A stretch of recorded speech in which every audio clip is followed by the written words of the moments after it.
Hello you gorgeous people of the interwebs, I hope you're having a fandabby dozy day today. Today, this is part 2. This is the start of part 2 of my Q&A video that I had to chop up because it was too long. Enjoy!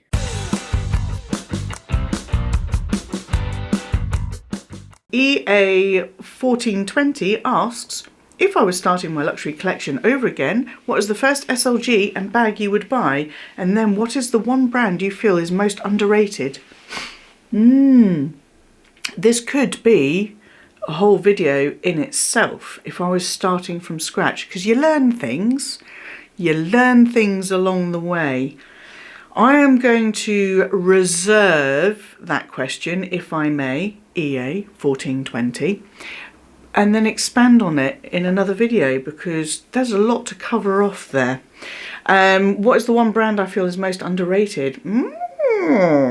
This is good question, because brands have their fans. If you're a Bottega Veneta girl, you're a Bottega Veneta girl. If you're a Louis girl, you're a Louis girl. If you're Hermes, you're Chanel, whatever, you've got your loyal group, and then you've got people who spread themselves across the brands and pick a little bit from here and a little bit from there.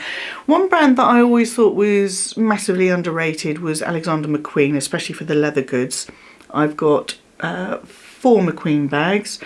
Cannot question the quality on any of them, and I haven't bought any for a while because the designs, I haven't found any designs that have really spoken to me for a while. But the ones I have, I mean, they were reasonably priced in terms of luxury. You know, you could still buy a decent leather handbag, beautifully designed bag for less than $1,000. I don't know if you still can, I haven't looked. But Alexander McQueen, for the quality, the sheer quality, I think Loewe, I'm not entirely sure how you're supposed to pronounce it, but that one with the puzzle bag and everything, I think they're fairly underrated.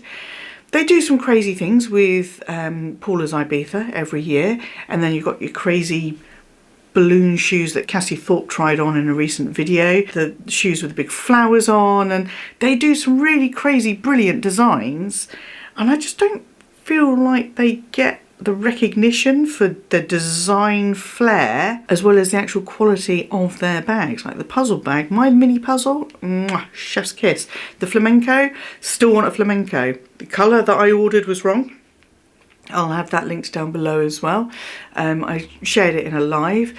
The colour, the bag itself was perfection. The colour was just not what it looked like on screen. So yes, so hopefully I answered that question, but going to keep hold of the other one for another video. My girl, it's only wall paint. My girl C asks, who has more fun, blondes or pink haired girls? What do you think? Pink hair don't care. Pink haired girls, obviously, they have to. Can I show you my favourite dance move? I'm going to need a little bit more coffee and maybe one of those martinis before I can do that. I am a fan of just letting your body do its own thing when it hears music and it feels the need to move. And I do dance. I dance when I'm brushing my teeth. I dance all the time. I'm not prepared to show it all on video though. Which Spice Girl am I most similar to? I'm going to leave that for you lot to decide, and you can tell me which Spice Girl you think I'm most similar to, because no, I wouldn't be able to say. I've got reasons why I'm not similar to each and every one of them, but you tell me. Let me know in the comment section. I want to see Spice Girl comments in the comment section. And the last question from It's Only Wall Paint is, how does the Lion feel about appearing on your channel, and has his confidence grown because of it? His confidence doesn't really need to grow, but he just hates being in front of a camera. It's not that he's not confident in it, he just hates being in front of a camera. He doesn't want to be involved all the time, but he's happy to put in a little cameo now and then. Great questions, completely out there questions, exactly what I was expecting from you, if I'm honest. Jan Mauro 282 asks, hi Gwenny, I love your channel, you are one of my favourite vloggers. Thank you, Jan. Do you have your eye on a bag for this coming summer, or are you going to use the ones already in your collection? Of course, my two favourites are your denim LV and the fish. And did you name him? Yes, my JW Anderson crochet fish. He has been called Terry Turbot. He's not a turbot, but we're calling him Terry Turbot. And he is a lot of fun. I've taken him out a couple of times. And I've had people come up to me in the pub garden saying, I love your bag, by the way, so much fun. And yes, Terry is he's a little party boy, love him. Denim LV, I mean, if it ever stops raining again, then I will absolutely be using that more this summer. So do I have my eye on a bag for this coming summer? Well, earlier on, I mentioned that there are a couple of things I have gotten excited over. One of those might be one of those, so stay tuned for that. I don't want to give too much away. And yes, I will always try and reuse everything that's in my collection unless I've completely fallen out of love with it. I have that video linked down below as well. In that case, I'm not using it and it'll move on. Some real... See, this is a tricky one for me. This is probably my first year, maybe my second year, that I've ever really considered seasonality in terms of my handbag choices. Generally, I will have a bag and then I'll use it at any point of the year because it's a bag, right? You can use it at any point of the year. Now, I do think now with Terry Turbot, it would be a bit weird taking him out at Christmas. A crochet fish bag at Christmas, I'm not sure that would work too well in winter, but I mean, he could look fun with some winter whites, so who knows. But I've never really been into the seasonality. This year I probably am. I'm getting a little bit more interested in things like raffia bags and straw bags and things like that. Stuff that really does just scream summer, as opposed to I've decided that I'm only going to use it in summer. But bags aren't just for Christmas, they're for all year round. Yes, so hopefully that answers your questions, even if I did go about it upside down, inside out and round the wrong way. So Much Design with Hannah. I'll have her video channel linked down below. She's lovely, one of the lovely people I met up with in September last year. Are me and the lion pleased with our decision to have moved to another part of the country, and what is the best part of where you live now? And then there's a handbag question. So yes, we are. We are much further away from family and friends, apart from the besties who live relatively locally within half an hour.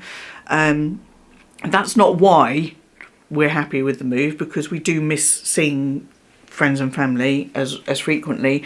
But man, the difference it's made to us. We both still work from home. We both still work full time, but we get to go out into the countryside. Like, we step out of our door, we look left and it's fields. You know, it's just amazing. And where we were living before, we were in the centre of town. Getting anywhere in the car was an absolute nightmare. So somewhere would be 5 minutes away and it would take us 3/4 of an hour to get there because of traffic. Now, where we live, if we want to go somewhere that it is 9 minutes drive away, and most places are 9 minutes drive, within 9 minutes for us now that we want to go to, if it's 9 minutes drive away, it's because it's 9 minutes away, not because it's 2 minutes away and we have to sit in traffic for 7 minutes.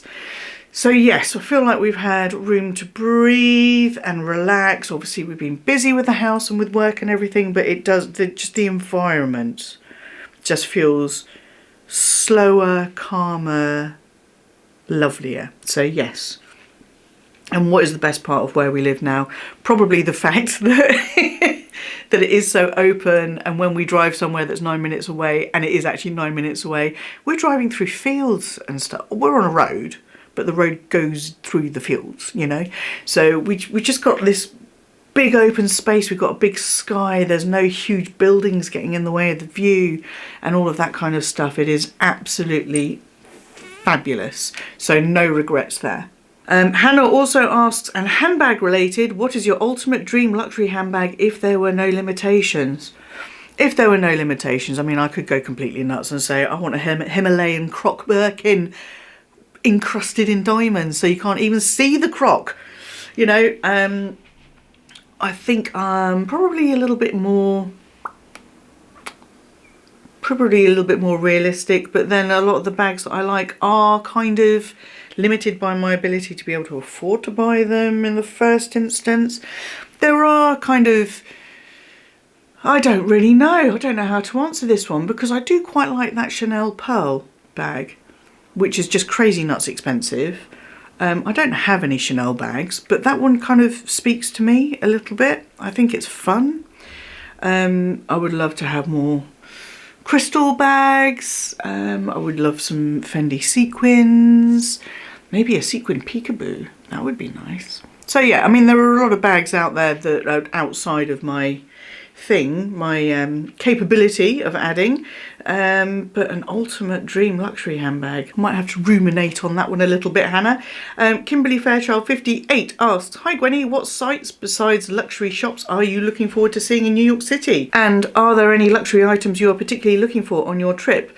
So the luxury items I'm particularly looking for, I would say probably only something that is like cheaper in America, because you know the currency conversion isn't that great, so it's not like I'll be able to pick up loads of bargains if I buy them in the US. A lot of the brands I like are European, so Fendi and things like that, so generally speaking I think they're cheaper in Europe anyway. I am massively in love with Marc Jacobs at the moment, so I could potentially pick up some Marc Jacobs stuff, because you know that is cheaper in the States. And what sites beside luxury shops? Oh my god, what is he doing now? Garage is open, garage is closed. This is new. I didn't know we had one of those. Garage is open, garage is closed. Please excuse my phone. Please excuse my husband. What sites beside luxury shops are you looking forward to seeing in New York City? So I went in 2006, as I said. I went to the Guggenheim Museum, did the Empire State Building, things like that. I am really, really keen to walk the High Line. I'm really, really keen. My focus isn't really on sightseeing. It's going to be hanging out with my peeps. The Lion, as I mentioned, has got a whole list of food related stuff. He wants a hot dog from a hot dog stand on the corner of 17th and 12th, or whatever, you know, the locations it would be in. There's the King of Burgers, the Burger King. So I feel like I did a lot of the sightseeing stuff on my first trip to New York. I did like a little ferry thing around the harbour as well. So this is going to be much more, I'm there to see the peeps, and this is the Lion's first trip to New York, so we'll do what he wants to do. White Wick 13 asks, past and present favourite television shows, what brand of tea, discontinued PG's Tips Extra Strong, am trying Yorkshire Golden Tetley, any other suggestions, favourite tipple, how are the kitties? Woo, there's a lot there. Past and present favourite television shows, oh, I've got to say I am loving Bridgerton at the moment. Really loving Bridgerton. We've been catching up on old series of Waking the Dead. Yeah, we don't watch a lot of TV. What we do is we focus on a show and then we kind of watch it. The last season of Young Sheldon has just started, so it's just released, so we're excited to watch that once we've finished a couple of other things. Some of my past favourite television shows, Fawlty Towers. I mean, absolute classic. Fawlty Towers made me laugh so much when I was a kid, and then as I've gotten older and rewatched it, I've realised that there are some less obvious and more nuanced adult jokes in there as well. So I think, yeah, there's just so much. There's a lot of great TV, there's a lot of rubbish TV as well. I'm not really a fan of reality TV unless it's Grand Designs. Love Grand Designs. Love watching a house show. Really, really do. What brand of tea? I was Whittard's 1886 loose tea, but I haven't got time for my little loose tea rituals anymore. So I'm back on the old tea bags, and I've got to say I'm just your plain old Twinings English breakfast tea. I love a good old English breakfast tea. I don't drink it for breakfast. I have coffee in the morning and then a cup of tea about 3 o'clock in the afternoon. My little ritual. And I just love a good old English breakfast tea. Yeah, I don't like anything too florally. My mum is a big Earl Grey, Lady Grey, but fan, but I find it very flowery. Used to drink a little bit of Lapsang Souchong in my youth. But yeah, English breakfast tea. He's drilling stuff now. He's drilling stuff in the garage. He knows I'm doing this, and now he's drilling. Unbelievable. My favourite tipple. So I love a gin and tonic. I love champagne. I love wine. I like a nice kind of buttery, vanilla-y kind of Chardonnay. I'm a big fan of that oat Chardonnay. Something I haven't had for a long time, which I quite like, is a rusty nail. Scotch and Drambuie. Yeah, might have to see if we've got any Drambuie. We've got Scotch, I know that. And that is the end of part 2 of this Q&A. We'll see you very soon for part 3. Bye-bye.